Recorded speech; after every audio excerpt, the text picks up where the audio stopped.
Bonsoir, la question fait débat depuis longtemps sans qu'aucune réponse formelle puisse être apportée. Il n'empêche, cette étude laisse perplexe. Des chercheurs de l'ULB ont exposé des fourmis à des ondes GSM. Très vite, les animaux sont non seulement désorientés, mais ils perdent de 50% de leur capacité, un résultat qui donne à réfléchir. Jimmy Méo et Kinerkan.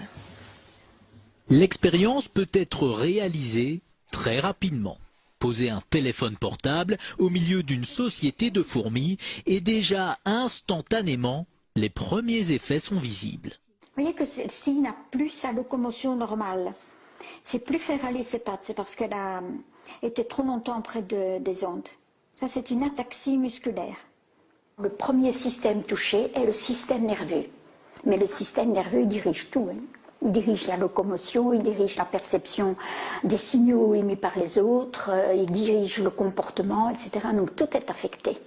Les capacités d'apprentissage des fourmis exposées aux générateurs d'ondes sont affectées de 50% par rapport à la normale. Et même avec une période de récupération, elles ne retrouvent que 60% de leur capacité de mémorisation. J'ai éteint le générateur, elles ont récupéré un peu et ont pu apprendre, mais n'ont plus jamais réatteint leur niveau initial. Il en est de même pour 7 fourmis exposées aux ondes du GSM. Si on arrête tôt l'expérience, elle va récupérer. Si on continue, elle va mourir. Les dangers pour l'homme sont aussi à prendre au sérieux. Par exemple, l'oreille à laquelle on colle notre téléphone est très sensible. Imaginez les structures que nous avons dans l'oreille. Nous avons des cellules ciliées dans l'oreille.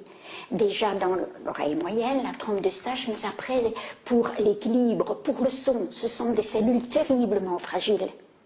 Les conseils, éloignez votre appareil, pas d'utilisation pendant trop longtemps.